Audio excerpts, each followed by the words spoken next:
Et nous remercions infiniment M. Marcel Benabou d'avoir accepté de venir nous partager. Merci beaucoup, on peut l'applaudir.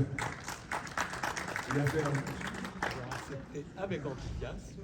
mais spontanément et sans que j'ai besoin ni de prier, ni de... vraiment, on a été très très touchés de cette marque d'amitié. Et donc je vais laisser la parole à mon épouse, Janine, qui va présenter M. Benabou. Je vous laisse le micro. Merci. Effectivement, nous sommes ravis de vous accueillir, M. Benabou, pour cet hommage à Pérec. Voilà 40 ans. 40 ans qu'il a disparu prématurément à 46 ans. Et comme on le disait précédemment, un inédit intitulé Lieu est paru à cette occasion. Il s'agit d'un recueil de 133 textes où Pérec parcourt Paris pendant 6 ans dans des lieux où il a vécu et où il a eu des souvenirs. On pourra le trouver, ainsi que d'autres livres de Pérec et de M. Benabou, sur les stands des libraires. Permettez-moi d'abord, M. Benabou, de vous présenter, vous l'ami de Georges Pérec, avec qui et sur qui vous avez écrit. Vous êtes né à Meknès et vous avez grandi là-bas, dans ce qui était le protectorat marocain. Vous entamez en France de brillantes études qui vous mènent à l'école normale supérieure d'Arles-Dunes, à l'agrégation d'histoire, au doctorat ès-lettres, avant de devenir professeur d'histoire romaine à l'université Paris Diderot. De nombreux ouvrages historiques ont ponctué cette carrière universitaire, dont le principal, à mon sens, la résistance africaine à la romanisation, parce que précisément cet ouvrage fait une synthèse de vos principaux centres d'intérêt, Rome, l'Afrique romaine et le phénomène d'acculturation. Et le retentissement de cet ouvrage a été encore une fois souligné hier par M. le maire, M. Michael Delafosse. Il a travaillé ce livre pour son Oui. Mais votre entrée en 1970, 2 ou 3 ans après Georges Pérec comme membre de l'Oulipo, l'ouvroir de littérature potentielle dont on parlera un petit peu après, vous amène à d'autres types d'écrits. J'en ai retenu 3 au titre particulièrement intrigant. Le premier, pourquoi je n'ai écrit aucun de mes livres qui reçut le prix de l'humour noir en 1986. Un autre ouvrage, Presbytère et prolétaire, le lien est curieux, ensemble des travaux et exercices réalisés avec Georges Pérec de 1966 à 1973. Et le troisième, jette ce livre avant qu'il soit trop tard, 1992. Enfin, me semble-t-il, dans une autre catégorie, Jacob, Menachem et Mimoun, une épopée familiale. Je le présente, il est beau, tout blanc. On en a quelques exemplaires, il n'y en a plus beaucoup. Hein. Ah bon? Oui, on a eu du mal à les... Normalement, il est réédité. Il aurait dit. Aucun problème. En tout cas, il y en a quelques exemplaires là-bas. Et magnifique ce livre. Oui, absolument. Vous enrichissez la mémoire de l'enfant juif marocain de votre culture littéraire, historique, immense, et de votre pratique d'écrivain olympien. Ce livre a reçu le prestigieux National Jewish Book Award. J'ai relevé une critique qui comparait votre écriture à rien moins que Proust, Léris et Jabès réunis. Bel hommage. Belle référence. Plus modestement, j'ai recommandé ce livre à tous mes amis, moi qui l'ai découvert à l'occasion de ce salon seulement. Comme je l'ai annoncé, M. Benabou, je voudrais commencer par vous demander de nous parler de l'Oulipo, puisque vous et Pérec en avez été, et vous continuez de l'être, des membres éminents. Que visait et que vise ce groupe littéraire toujours actif? Comment fonctionne-t-il? À vous, monsieur le secrétaire, définitivement provisoire, également que provisoirement définitif, pour reprendre les titres qui vous y ont été attribués et que vous allez peut-être nous expliquer. Très bien, mais écoutez, je vous remercie d'abord de me donner l'occasion d'être ici et de m'expliquer sur mon vieil ami Pérec et éventuellement donc répondre aux questions que vous voulez bien me poser. Alors, l'Oulipo, donc, c'est l'ouvroir de littérature potentielle, ou LIPO.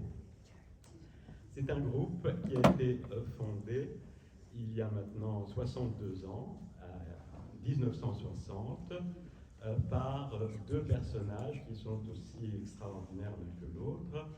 L'un très connu, qui est Raymond Queneau, un écrivain qui venait d'avoir un très grand succès, son premier grand succès populaire en 1959 avec Zazie dans le métro, premier alors que Queneau écrivait déjà depuis les années 30. Et puis, le deuxième personnage, malheureusement beaucoup moins connu que Raymond Queneau, mais qui mériterait largement de l'être tout autant, qui s'appelait François Le Lyonnais, qui est, je ne sais pas si vous vous souvenez, dans une revue qui s'appelait Sélection de Reader's Digest, il y avait tous les mois l'être le plus extraordinaire que j'ai rencontré. Eh bien, j'ai rencontré beaucoup de personnages dans ma vie, beaucoup de gens très célèbres et très connus, et l'homme le plus extraordinaire que j'ai rencontré, c'est François Le Lyonnais. J'aurai peut-être l'occasion de vous en reparler tout à l'heure.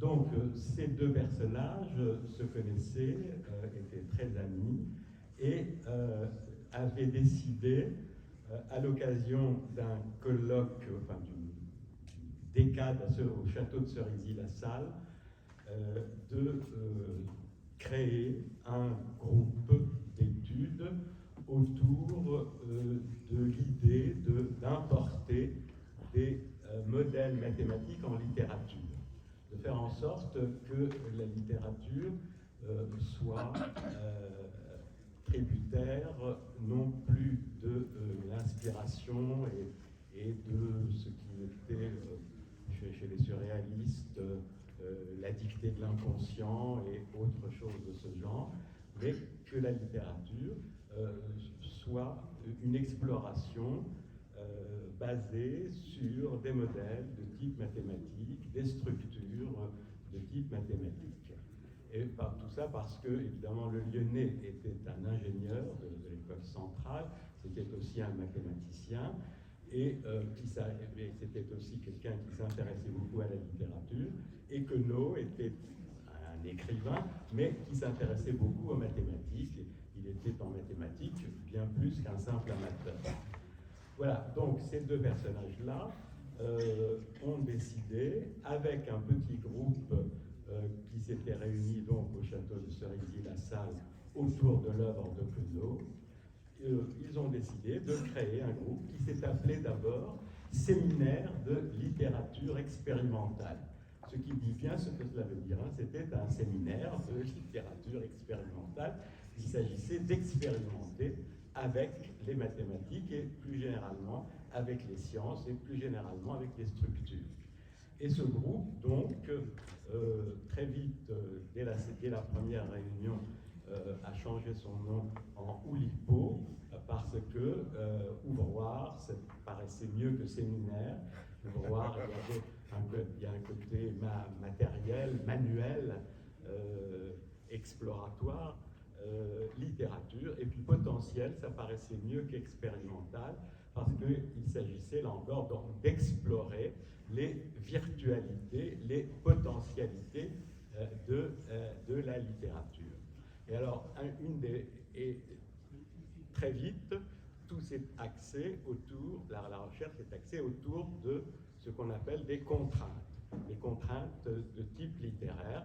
Alors, des contraintes, il y en a plein quand on utilise le langage.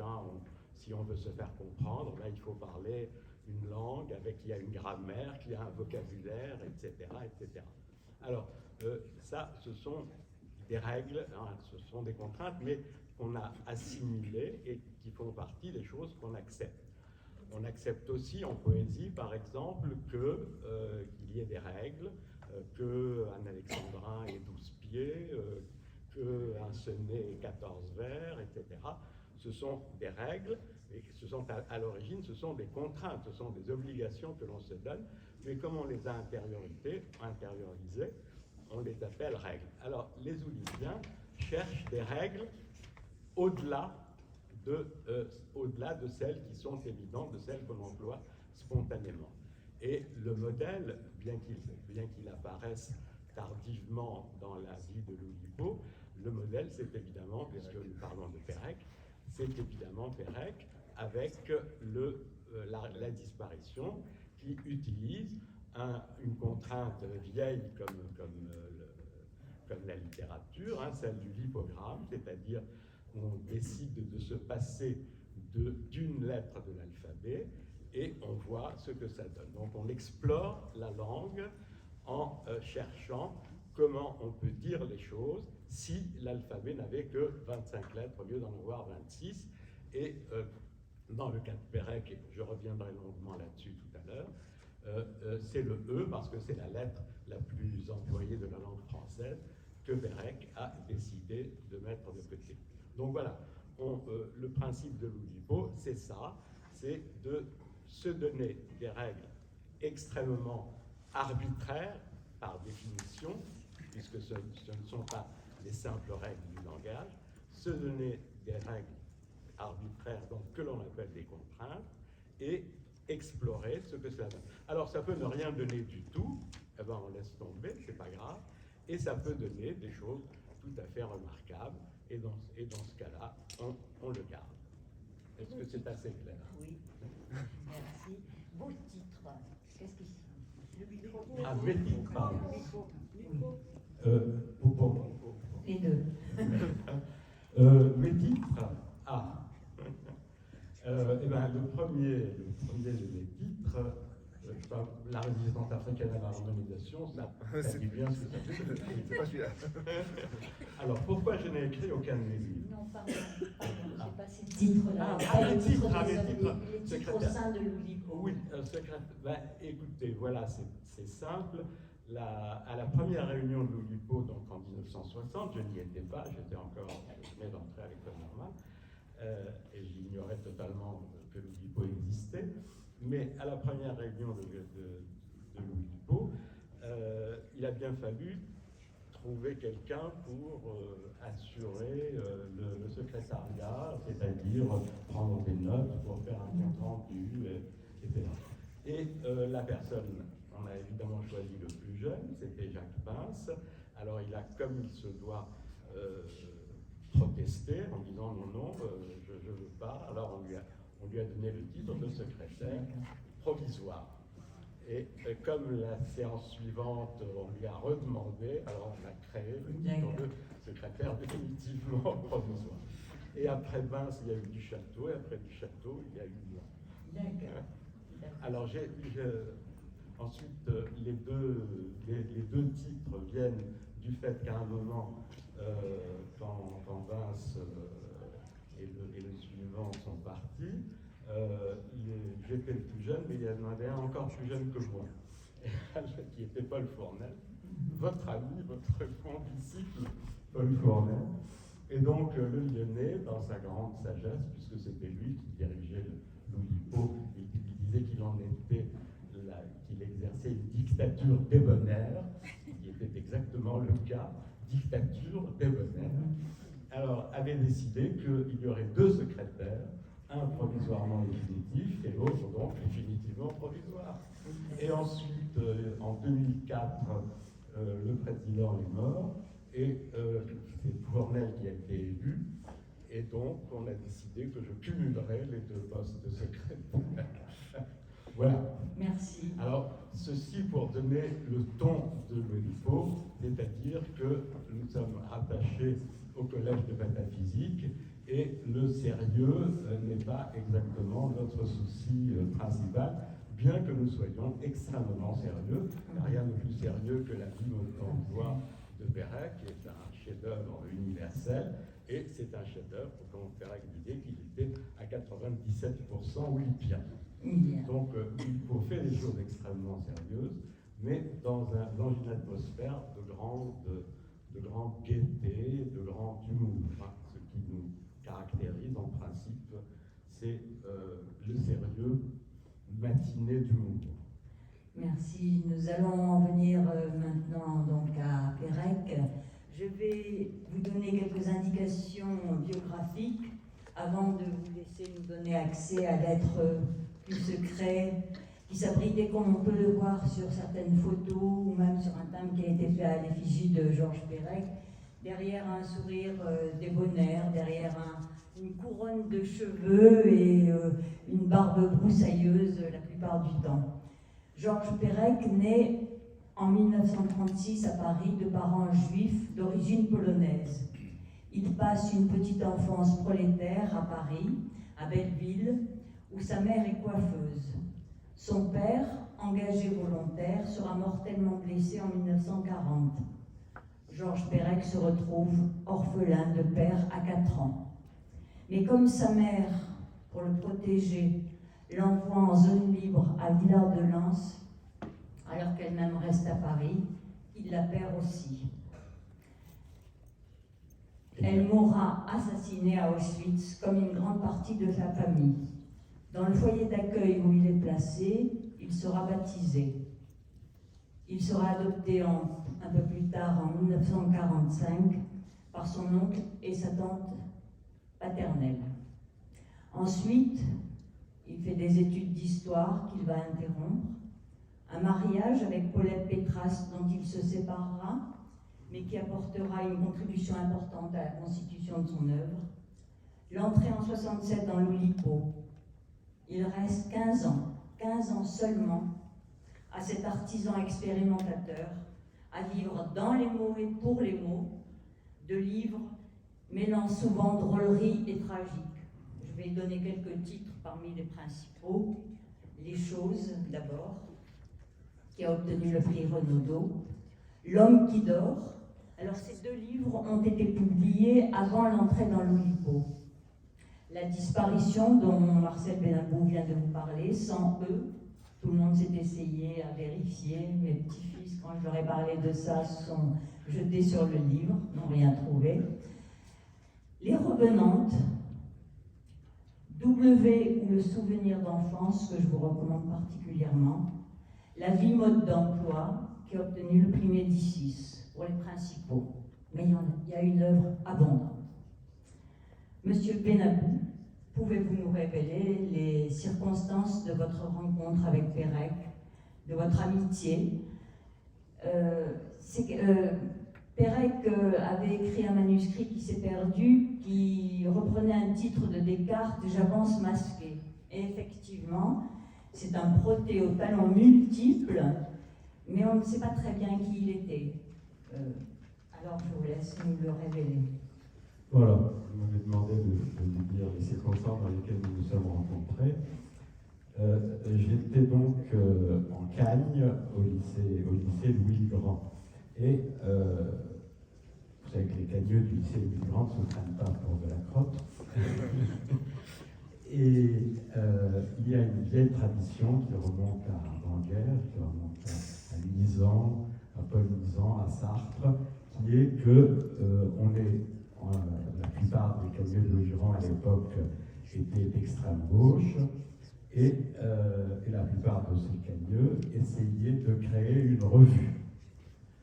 Et donc, nous n'avons pas dérogé à la tradition. Quelques amis et moi-même avons décidé de créer une revue qui serait une revue d'esthétique marxiste, car on était marxiste. Et on trouvait que le Parti communiste n'avait pas de ligne claire en matière d'esthétique, en matière d'art. Et donc, on voulait créer une revue marxiste. Et notre maître à penser était le philosophe hongrois Georges Lukács, qui avait écrit un très beau livre qui s'appelle Sur le réalisme critique. Donc, nous commencions à discuter de ça, et l'un d'entre nous nous a dit « Mais je connais des gens qui n'étaient pas des camions de Louis Grand, qui ont des préoccupations analogues. Donc nous avons fait connaissance avec ces gens-là, et ces gens-là étaient un petit groupe de pratiquement tous juifs, tous enfants de la Shoah, qui ne s'appelait pas encore la Shoah à l'époque, le mot n'existait pas. Et dans ce groupe, il y avait Georges Perec, qui était en train de faire son service militaire dans les paras. Et donc, la première réunion que nous avons eue, quand les deux groupes se sont confondus, donc dans la chambre de bonne qualité, l'un d'entre nous, au dernier étage de son appartement, de l'appartement de ses parents, nous nous sommes retrouvés et nous nous sommes présentés les uns et les autres. Donc il y avait quelques cagneux de Louis Grand, Régis Debray, Claude Burgelin, Jean-Pierre Sergent, et les autres. Et donc on se présentait, et quand est arrivé le tour de ce jeune homme, qui avait une tête tout à fait normale, habituelle, ni barbiche, ni cheveux, ni quoi que ce soit, il avait une tête de monsieur tout le monde, qui s'est présenté comme Georges Perec, écrivain. Ce qui était assez curieux, puisque nous avions 20 ans, enfin, nous avions 20 ans, lui en avait 23. Il était né en 36, nous on était en 39, 40, on était. Et il avait écrit, effectivement, il n'avait encore rien publié, il avait beaucoup écrit, il avait publié quelques notules dans la NRF, et voilà, donc ça m'avait frappé, si je me souviendrai toujours de cette présentation. Le hasard a voulu donc que nous nous revoyions, c'est pas le hasard d'ailleurs, enfin, les nécessités de la revue ont fait que nous nous sommes réunis très, très régulièrement, que Perec était, quand il a fini son service militaire, il a été le plus actif dans le groupe. La revue devait s'appeler La Ligne Générale, à cause du film d'Eisenstein, La Ligne Générale. Donc on voulait importer la ligne générale dans l'esthétique. Donc c'était lui qui travaillait le plus parmi nous. Et à force de se voir, à force de s'apercevoir que nous avions des points communs, nous sommes devenus très, très amis. Et quand le groupe s'est cassé la figure, la revue n'est jamais née parce que le PC nous a mis évidemment les bâtons dans les roues et qu'on n'a pas trouvé d'autres sponsors. Donc une partie des articles que nous avions faits ont paru dans la revue qui était le plus à gauche à l'époque, qui était partisan de François Maspero, le libraire François Maspero. C'était le début du tiers-mondisme, et la revue Partisan donc a publié quelques-uns d'articles. La Nouvelle Critique, qui était le mensuel du PC, a quand même publié un article de nous, mais avec des pincettes, en expliquant qu'il ne souscrivait pas à ce qui était dit dans cet article. Et donc, on a fini par renoncer à ce projet. Donc, la ligne générale n'est jamais née. Mais le travail qui a été fait pendant ces années-là, ça a quand même duré 3 à 4 ans. Le travail théorique qui a été fait pendant cette époque-là a été capital, à mes yeux, dans la vie de Perec, dans la formation de Perec et dans la carrière ultérieure de Perec. Beaucoup de choses qui sont typiques de Perec sont nées à ce moment-là. Alors pour continuer sur notre amitié, nous avons continué à nous voir même quand la ligne générale est morte. Et non seulement nous avons continué, nous nous sommes vus beaucoup plus souvent. Quand Perec a eu en 1965 le prix Renaudot pour les choses, il est passé d'une certaine... il n'avait pas beaucoup d'argent, il n'avait pas de vrai métier, il n'avait aucun métier réel. faisait des enquêtes sociologiques. Ensuite, il a été recruté il va faire de la bibliographie dans un labo du CNRS où il gagnait 3 sous. Et avec le Renaudot, il a gagné un peu d'argent, donc il a pu s'acheter un bel appartement dans le 7e. Et c'était une époque où nous travaillions ensemble beaucoup, puisqu'il n'y avait plus la ligne générale. On est sorti de cette ligne-là, et on s'est mis à explorer des choses qui nous passionnaient, c'est-à-dire des explorations langagières. On cherchait à jouer avec le langage. Et on avait décidé de se retrouver tous les mardis, donc on se retrouvait chez lui pour travailler ensemble à divers projets. Alors on avait toute une série de projets, dont la disparition, qui ne s'appelait pas du tout la disparition à l'époque, mais un de ces projets s'appelait production automatique de littérature française. C'est presbytère et prolétaire. Alors je vous explique en 2 mots de quoi il s'agit. Ça, c'est quand même quelque chose qui a joué un rôle important dans notre vie. On était parti de l'idée que le dictionnaire tourne en rond, que les mots renvoient constamment à d'autres mots. Et que voilà, quand on est dans le dictionnaire, c'est une espèce de prison, on tourne en rond. Et alors, on avait émis l'hypothèse que, au fond, avec n'importe quel mot peut renvoyer à n'importe quel autre. Et que, en faisant une série de changements, on pouvait, de n'importe quel point de départ, arriver à n'importe quel point d'arrivée. Donc on s'est donné un point de départ et un point d'arrivée, et on a décidé de montrer qu'on pouvait, par des substitutions, parvenir de l'un à l'autre. Alors le point de départ, c'était « Le presbytère n'a rien perdu de son charme, ni le jardin de son éclat », qui est une phrase de Maurice Leblanc, mais qui est en réalité de Georges Sand. Maurice Leblanc l'avait emprunté à Georges Sand. Et le point d'arrivée, par une espèce de jeu de dérision pour notre marxisme que nous avions un petit peu abandonné, c'était « Prolétaires de tous les pays, unissez-vous ». Et on a commencé à travailler alors en remplaçant chacun des mots du départ par sa définition dans un dictionnaire donné. Alors évidemment, ça a amplifié immédiatement la chose. Et au bout d'une transformation déjà, on avait une nouvelle phrase, mais quand on refaisait le même exercice sur la nouvelle phrase, on avait une amplification plus grande. Et au 3e exercice, au 4e, alors on avait 3 pages.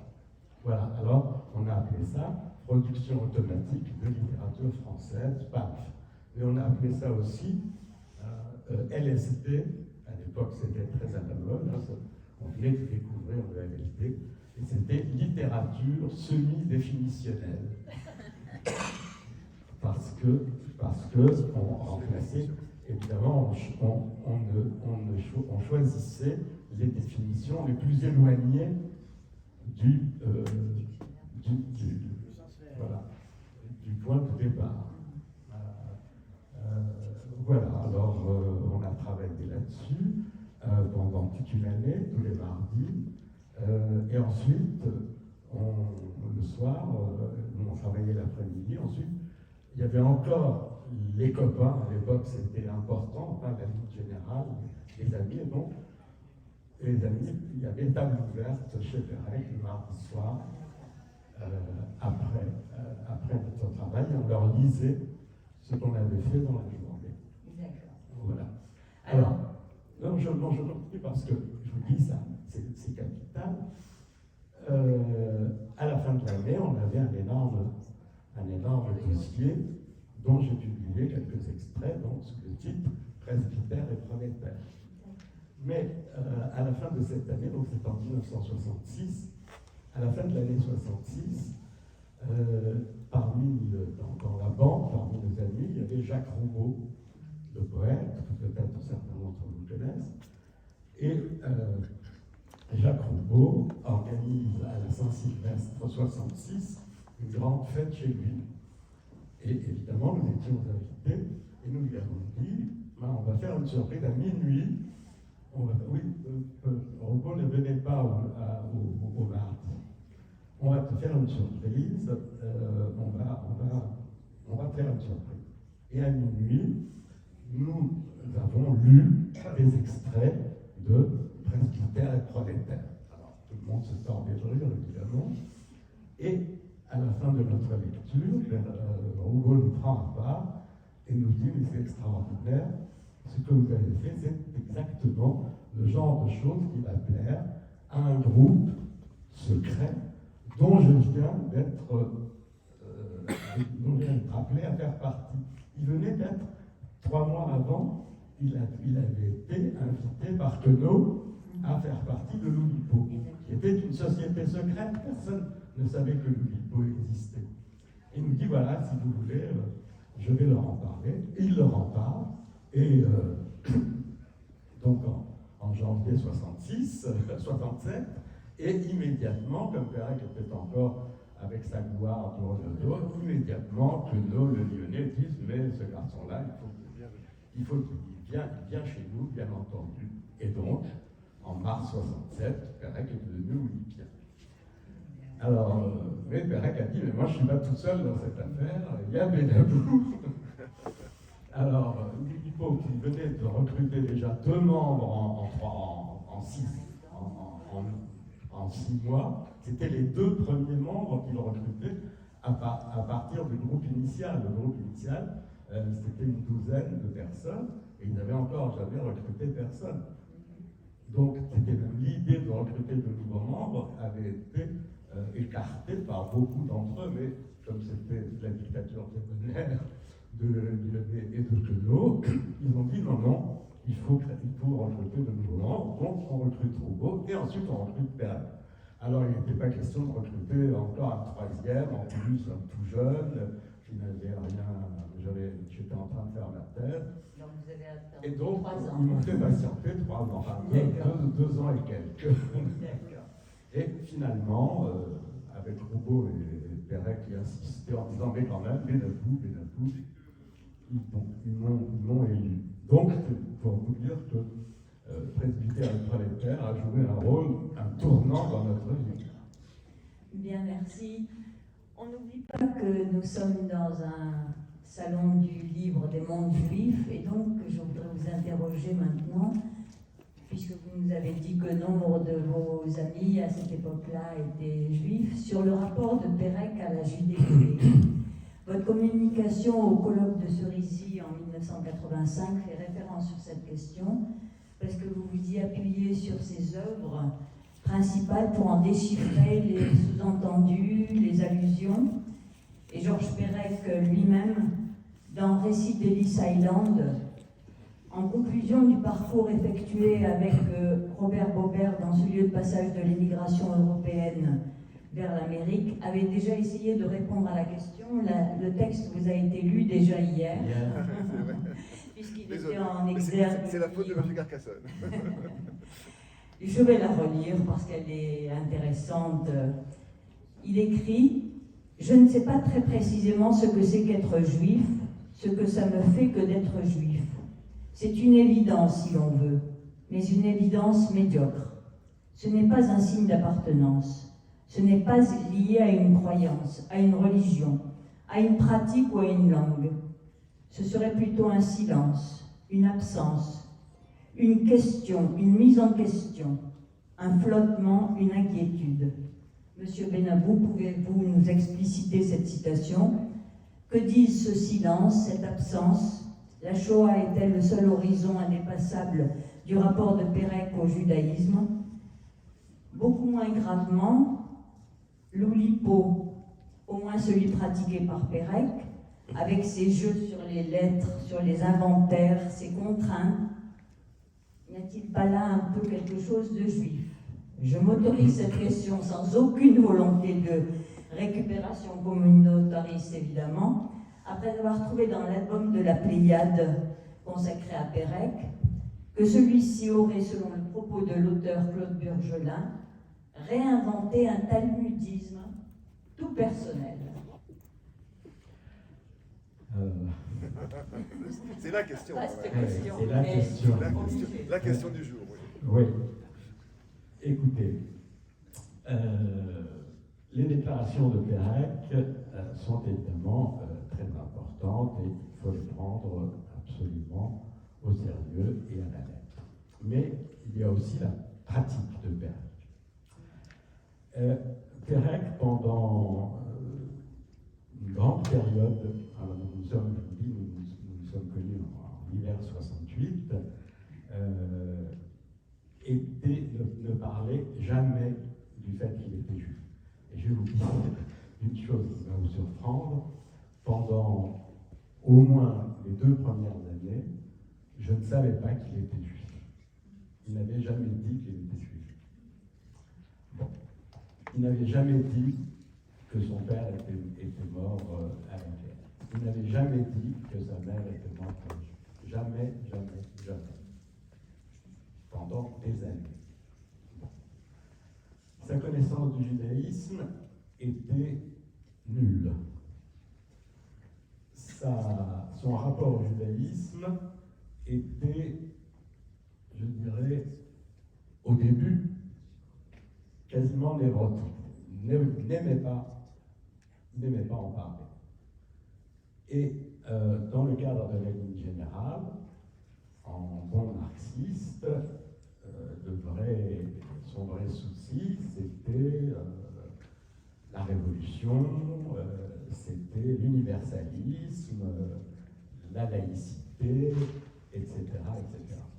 Donc, tout ce qui, de près ou de loin, touchait au judaïsme, et encore pire au sionisme, le révulsait, au sens quasiment propre du mot, pendant cette période-là. C'est vous dire que je suis ahuri quand je vois tout ce qu'on fait maintenant autour de la judaïté chez Pérec. Bon, mais ça, je vous parle de cette période-là. Ensuite, les choses ont changé. Les choses ont changé en ce sens que, quand il a commencé à penser à raconter son enfance, dont il dit que c'était un de ses soucis depuis le début de sa carrière d'écrivain, mais il ne l'a pas fait, il ne l'a fait que tardivement. Raconter son enfance, alors là, c'était parler du judaïsme, parler du fait d'être juif. Mais qu'est-ce que c'est que ce judaïsme pour lui? Eh bien, c'était ce que vous avez lu, qu'il a répété, non, ça c'était dans une interview, mais il l'a répété dans Ellis Island. Non, celui que vous avez lu, c'est celui d'Ellis Island. Alors, il l'a répété dans une interview, à peu près dans les mêmes termes. Alors là, mais qu'est-ce que c'est que ce judaïsme? Eh bien, vous l'avez vu vous-même, c'est une série de négations. Hein. Il n'y a rien de positif. Ce n'est pas, ce n'est pas, ce n'est pas, ce n'est pas. Mais néanmoins, je me sentais juif. Mais enfin, j'étais juif. Il ne se sentait pas juif, mais il était juif. C'était un fait contre lequel il ne pouvait rien. Voilà. Alors, n'oubliez pas que c'était l'époque où ce qui faisait encore loi dans ces milieux-là, dans les milieux de gauche, c'était Sartre, c'était la réflexion sur la question juive de Sartre, c'est-à-dire le juif n'existe que dans le regard de l'autre. Bon, le juif n'existe que dans le regard de l'autre, donc il n'y a pas de juif. Si l'autre ne vous fait pas juif, vous n'êtes pas juif. Je m'étais déjà élevé contre ça. À l'époque, j'appartenais à une petite équipe qui devait renouveler les temps modernes et on avait discuté de ce problème. Bon. Alors, Pérec, eh bien, était tout à fait dans cette lignée-là. Et quand il s'est mis à se sentir juif. Ça n'avait donc aucun contenu positif, d'aucune sorte. En plus, sa famille n'a pas été vraiment adoptée puisque sa tante et son oncle avaient deux filles, donc ils ne pouvaient pas légalement l'adopter. Enfin, il a vécu chez eux, ils sont occupés de lui, mais techniquement, il n'était pas adopté. Donc, eux étaient des assimilationnistes fervents. Ils ne voulaient plus rien avoir à faire avec la Pologne, le judaïsme, quoi que ce soit. Donc il a été élevé comme ça. Vous avez rappelé qu'il avait été baptisé dans l'institution où il était. Et donc voilà, le judaïsme, c'était ça, c'est-à-dire rien. Et quand, encore une fois, il s'est mis à y penser, eh bien, c'était une différence, mais une différence pas par rapport aux non-juifs, c'était une différence par rapport aux juifs. Il était un juif qui était différent des juifs. Voilà. Et alors, ce qui est étonnant, c'est que cette attitude-là, les déclarations de ce genre, on les trouve chez d'autres personnes de la même génération, comme Jabès, même Finkielkraut. Il y a des déclarations exactement de ce genre. Je me sens juif en ce que je suis différent des autres juifs, parce que je n'ai pas de positivité dans mon judaïsme. Alors voilà. Donc, cette judaïté qui se traduit par une différence par rapport aux autres juifs, par rapport à un manque, donc je traduis ça par le mot de manque, le manque, je ne parle pas la langue que mes parents parlaient, je ne connaissais pas la religion, je ne connaissais pas le folklore, etc., etc. Donc il y a une espèce de... Mais néanmoins, je suis juif. Donc, il y a un grand vide, un grand manque. Et ce manque, donc, ça va être l'écriture qui va le combler. Et l'écriture va le combler en thématisant ce manque, en faisant de ce manque le thème de son écriture.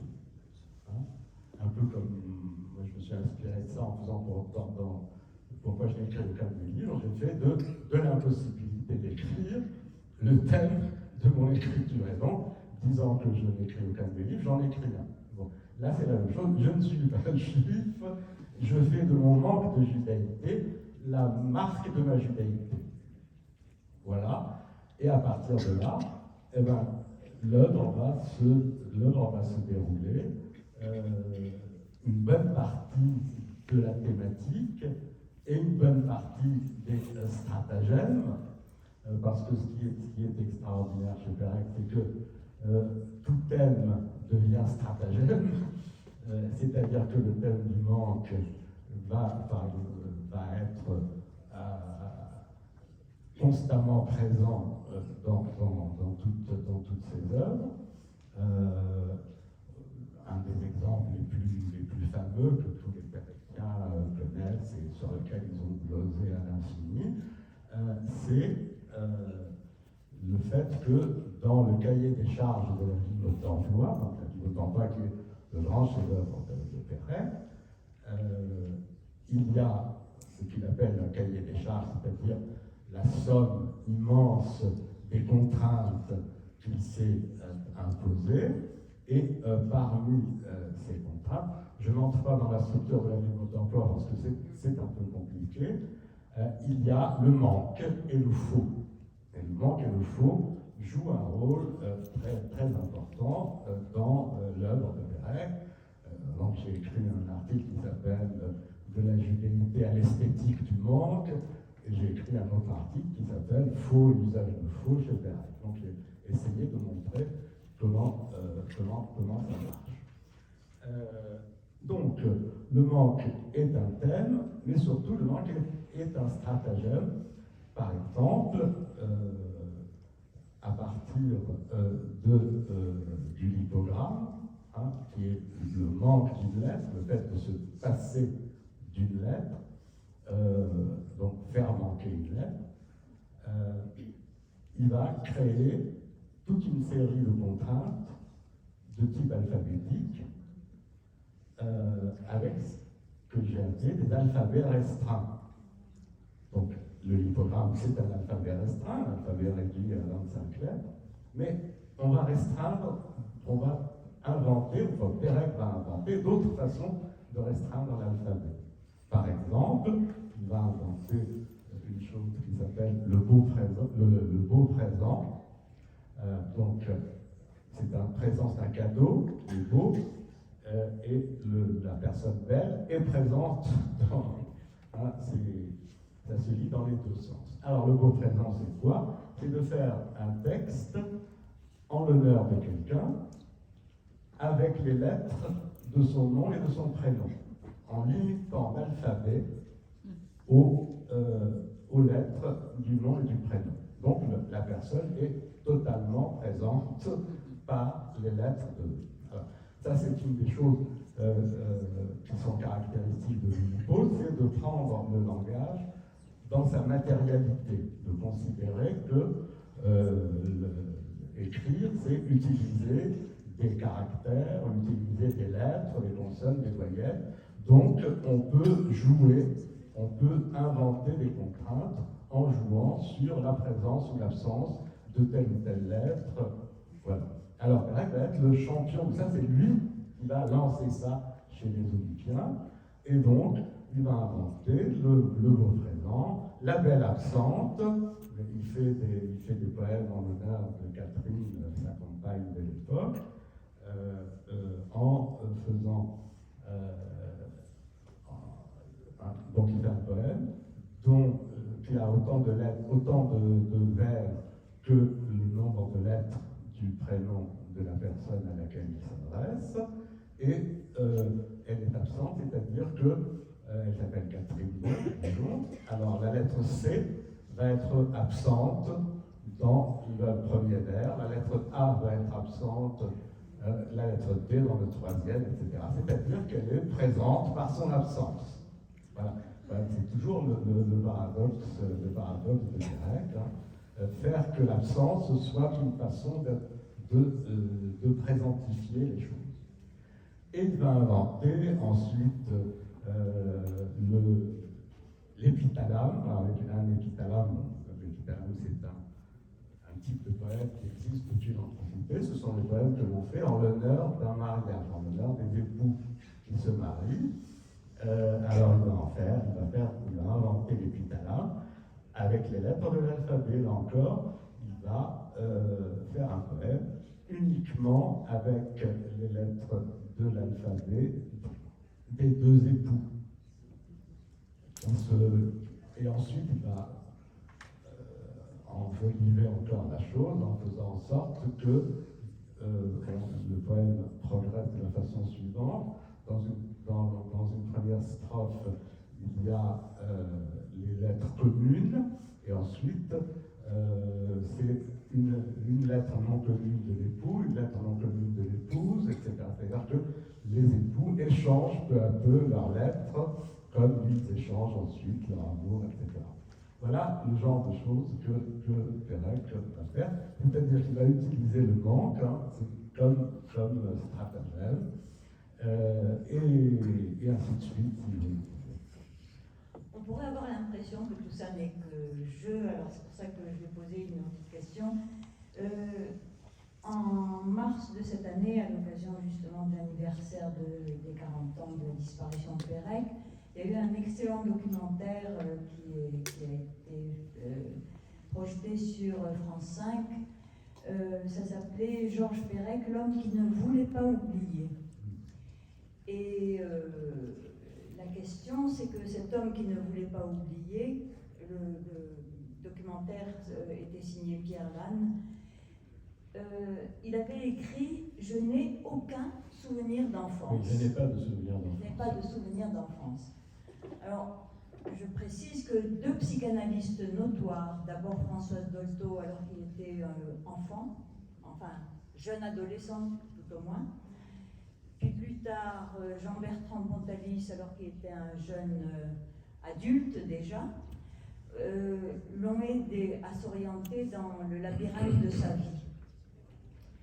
Vous, Marcel Benabou, vous avez écrit à propos du livre W ou le souvenir d'enfance, vous vous êtes interrogé sur le caractère fictionnel ou autobiographique, enfin fictionnel de cet ouvrage qu'on considère par ailleurs souvent comme, au moins pour une de ses parties, comme autobiographie. Alors, est-ce que c'était que du jeu ou est-ce qu'il écrivait pour s'accomplir, pour se révéler pour... Alors, une petite précision. Georges a été analysé 3 fois.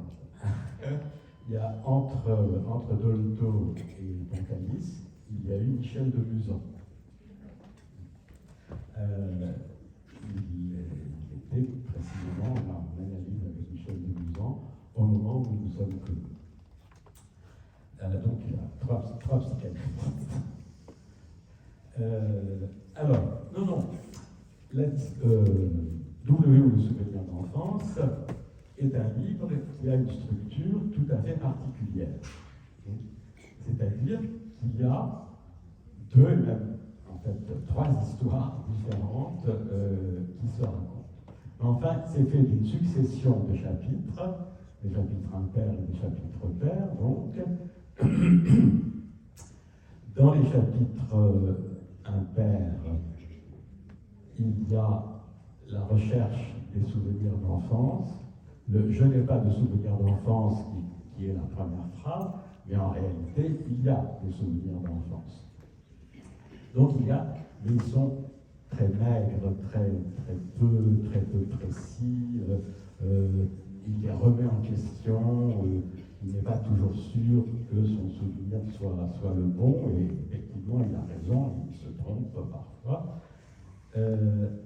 Donc là, c'est cette recherche-là de souvenirs qui est la réalisation du vœu qu'il avait fait de raconter son enfance. Mais W ou le souvenir d'enfance a des chapitres pairs dans lesquels il y a deux histoires différentes. D'une part, un personnage à qui on demande d'aller à la recherche d'un enfant perdu, d'un enfant qu'on a peut-être abandonné dans une île au sud du Chili. Et puis, la description de cette île. Qui est une île vouée, où la population est vouée au sport, tout tourne autour du sport, autour de l'athlétisme, et Perec décrit avec beaucoup de précision cette espèce de société tournée autour du sport, et au fur et à mesure qu'on lit les chapitres, ça se dégrade, dans la description devient de plus en plus cruelle, de plus en plus sinistre, et à la fin on s'aperçoit que c'est un camp de concentration, c'est l'équivalent d'un camp de concentration. Et donc, quand il rédigeait ça, il a demandé beaucoup de travail, beaucoup d'efforts, et il a vraiment souffert en rédigeant ça. Il essaye d'expliquer que, voilà, les deux choses, en fait, c'est la même chose. Que son enfance et cette description de ce... Alors, il dit que c'était un fantasme qu'il avait, et on en a la preuve, puisqu'on a les dessins qu'il faisait à 14-15 ans de cette société tournée autour du sport. Et donc, la recherche des souvenirs d'enfance et la société qui se révèle être une société concentrationnaire se rejoignent. Tout d'un coup, à la fin, on comprend que ils parlent de ce qu'on n'avait pas encore la Shoah.